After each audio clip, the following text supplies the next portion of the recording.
नमस्कार। मैं मंजू शंकर अपने चैनल मंजू पूर्णेंदु में आप सबका स्वागत करती हूँ। मेरे कुछ व्यूवर्स ने मुझसे फरमाइश की थी कि मैडम आप सीनियर सिटीजन के ऊपर वीडियो बनाएं। मुझे बड़ा अच्छा लगा, क्योंकि देखिए होता क्या है, जब आदमी रिटायर हो जाता है और उसकी कुर्सी चली जाती है तो धीरे धीरे सब लोग उसको इग्नोर करना शुरू कर देते हैं। एक तो वो पूरी लाइफ काम करके इतना बिजी रहता है और फिर खाली होता है, तो ये उसके लिए एक आप क्या कह सकते हैं, सेटबैक भी कह सकते हैं। वो हर समय उन्हीं दिनों में चला जाता है, सोचता है कि मेरी दिनचर्या क्या होती थी, सब लोग कैसे मुझे रिस्पेक्ट देते थे। तो वो समय तो नहीं लौट के आने वाला है। फिर भी थोड़ा सा ये ज़रूर करना चाहिए कि अगर कोई सीनियर सिटीजन है तो हमें उनको रिस्पेक्ट करना चाहिए, चाहे वो बैंक हो, चाहे वो रेलवे स्टेशन हो, चाहे वो एयरपोर्ट हो। थोड़ा सा उनको एक कैटेगरी उनकी अलग कर देना चाहिए और उनको थोड़ा सा रिस्पेक्ट मिलना चाहिए। अब मैं आती हूँ उनकी दिनचर्या को लेके।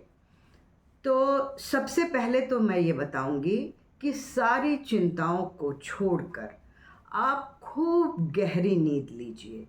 कम से कम 8 घंटे सोइए। 8 घंटे सो के उठने के बाद आप बिल्कुल रिलैक्स हो जाएंगे।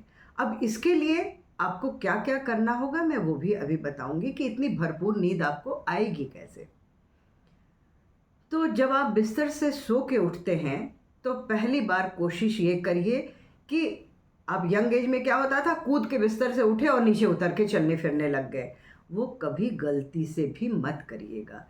जब आप लेटे होते हैं उस समय आपके ब्लड की फ्लो की प्रक्रिया दूसरे ढंग की होती है। जब आप उठ के बैठते हैं उस समय दूसरे ढंग की होती है, और जब आप चलना शुरू करते हैं उस समय दूसरे ढंग की होती है। तो आपको क्या करना चाहिए, उठ के बिस्तर पे 2 मिनट बैठिए, ज़्यादा देर नहीं, 2 मिनट बैठिए।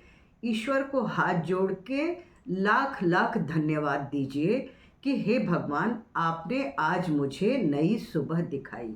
आपको अंदाज़ा है कितने सारे लोग रात में सोते हैं, उनकी सुबह नहीं होती है।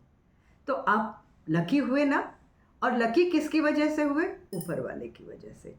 तो सबसे पहले उनको धन्यवाद करिए और हाथ जोड़ के धन्यवाद करिए। उसके बाद आप अपने हाथों को खूब अच्छी तरह से रगड़ के अपने फेस को टच करिए। इससे क्या होगा, आप फ्रेश हो जाएंगे। आपके हाथों की गर्मी आपके चेहरे के ब्लड सर्कुलेशन को इम्प्रूव करेगी और आप सजग हो जाएंगे। एक जोरदार अंगड़ाई लीजिए, ठीक है। इससे क्या होगा, आपकी बॉडी आपके लिए आगे काम करने के लिए तैयार हो जाएगी, सारे आलस्य को छोड़ देगी। एक बार नहीं, आप 2 बार 3 बार भी कर सकते हैं, पर जोर की अंगड़ाई लीजिए। आपने कभी ध्यान दिया है, जब कोई एनिमल सो के उठता है तो पहले वो अपने पूरी बॉडी को स्ट्रेच करता है, फिर वो खड़ा होता है। मैंने तो बहुत बार ये चीज़ ऑब्जर्व करी है, ठीक है। आप उठे, आपने ज़मीन में पैर रखा, कुछ सेकंड्स के लिए आप वहीं खड़े रहिए, फिर अपना मूवमेंट शुरू करिए। अब आती है आपकी दिनचर्या की बात। सुबह उठ के बाहर सूरज की रोशनी में जाएं और खुली आंखों से सूरज को देखें। हाँ, ये ज़रूर ध्यान रखें कि उस समय धूप नहीं होनी चाहिए, उगता सूरज होना चाहिए। उससे फ़ायदा क्या होगा, आपके आँखों की रोशनी बढ़ेगी, आपके चेहरे की कांति बढ़ेगी और आप बहुत फ्रेश फील करेंगे। उसके बाद आप 15 से 20 मिनट का वॉक करिए फ्रेश होने के बाद, और आराम से बैठ के कम से कम 10-15 मिनट प्राणायाम करिए। हाँ, पिछले वीडियो में आप मेरे चैनल को सर्च करेंगे तो मैंने प्राणायाम के ऊपर एक वीडियो डाला है, जो 10 मिनट आपको अपने ऊपर कैसे खर्च करना चाहिए। प्लीज़ आप उसे देखें और उसे अमल करें। एक एज के बाद होता क्या है, बहुत सारी प्रॉब्लम्स आती हैं लाइफ में, तो उनको कैसे हम फेस करें, कैसे अपने आप को स्ट्रांग करें, उसके लिए सबसे ज़्यादा ज़रूरी होता है कि आप मेडिटेशन करें। 2 मिनट से शुरू करें, 10 मिनट, 15 मिनट, जितने देर भी आप मेडिटेशन कर सकते हैं ज़रूर करिए। जब आप मेडिटेशन करने के बाद आंखें खोलेंगे ना, उस समय आपको इतनी अच्छी फीलिंग आएगी कि आपको लगेगा कि जैसे मेरी दुनिया ही बदल गई है। प्लीज़ आप इसे ट्राई करके देखिए। मैं कहती नहीं हूँ, मैं जो भी कहती हूँ वो सारा कुछ अपने ऊपर अप्लाई भी करती हूँ, उसके बाद मैं कहती हूँ। अब आती है आपके ब्रेकफास्ट की बारी। अच्छी चीज़ें खाएं ब्रेकफास्ट में। आप स्प्राउट ले सकते हैं, फ्रूट्स ले सकते हैं, दलिया ले सकते हैं और ओट्स खा सकते हैं। कोशिश करिए कि हेल्दी और ऐसी चीज़ें लें जिसमें न्यूट्रिशन बहुत ज़्यादा हो। ऐसी चीज़ें ना लें जो आपकी बॉडी में फैट बढ़ाए, कोलेस्ट्रॉल बढ़ाए या और प्रॉब्लम्स को क्रिएट करे। ब्रेकफास्ट के बाद थोड़ा मस्ती करिए, न्यूज़पेपर पढ़िए, टीवी देखिए। अगर आसपास आपके कोई फ्रेंड रहते हैं तो जाइए उनके पास बैठ के थोड़ी देर गॉसिप करके आइए। फिर आप आएंगे तो आपको लगेगा अरे वाह, मैं तो बिल्कुल फ्रेश हो गया। और ये बात मैं सिर्फ जेंट्स के लिए नहीं कह रही हूँ, ये लेडीज़ के साथ भी अप्लाई होता है। अब वो टाइम आ गया है जबकि आपको चूल्हे चौके से बाहर निकल के अपना ध्यान भी रखना है और अपने पति का ध्यान भी रखना है। जब आप खुद फिट होंगी तभी आप अपने पति का भी ध्यान रख सकती हैं। अदरवाइज पूरे टाइम आपके पति आपकी ही सेवा करते रहेंगे। क्या आप ऐसा चाहेंगी? मेरे ख्याल से कोई लेडी ऐसा नहीं चाहती है। रात का खाना, दिन का खाना कोशिश करें 12 से 1 बजे तक आप ज़रूर खा लें।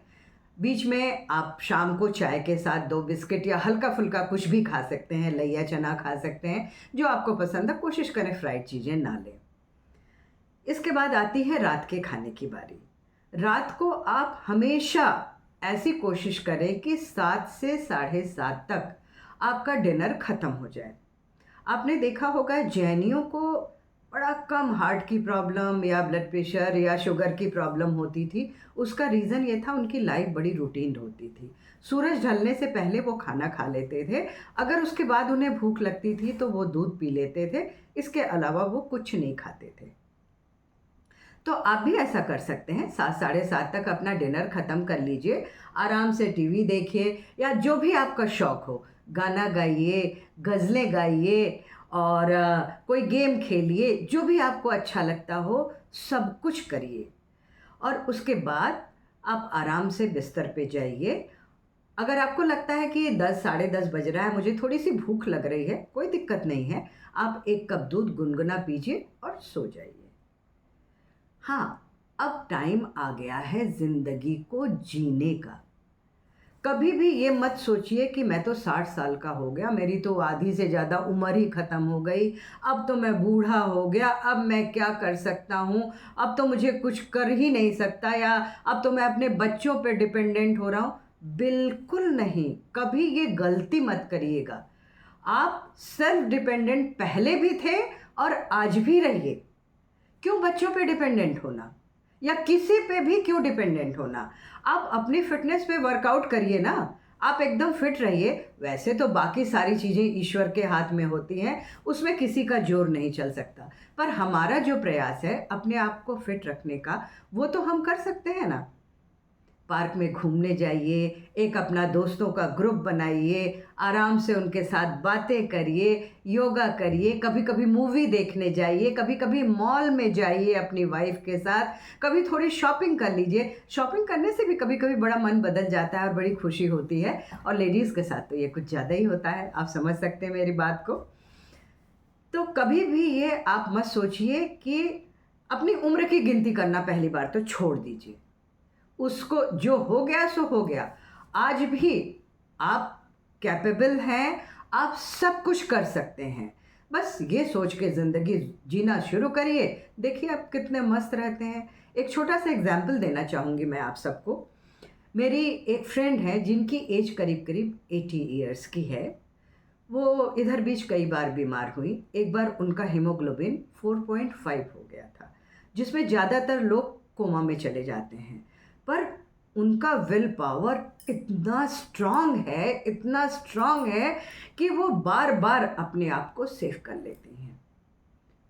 तो अपने विल पावर को स्ट्रॉन्ग करिए। कभी भी छोटी सी बीमारी हो गई, हाय हाय हाय हाय मचाना मत शुरू करिए, उससे फाइट करिए। जब आपका ब्रेन फाइट करता है ना, तो शरीर तो अपने आप ही रिकवर करने लगता है। तो कभी भी उस चीज़ को पूरे दिन सोचना छोड़ दीजिए। खुश रहिए, मस्त रहिए, यारों के साथ ऐश करिए और इस वीडियो को देखिए, कमेंट करिए। कुछ और आप मुझसे चाहते हों तो प्लीज़ ये भी बताइए। मेरे चैनल को लाइक करिए, सब्सक्राइब करिए, शेयर करिए, ताकि आपके और दोस्त भी इसको देख सकें। और वीडियो को पूरा देखना बिल्कुल मत भूलिएगा। अधूरा ज्ञान सबसे खतरनाक होता है।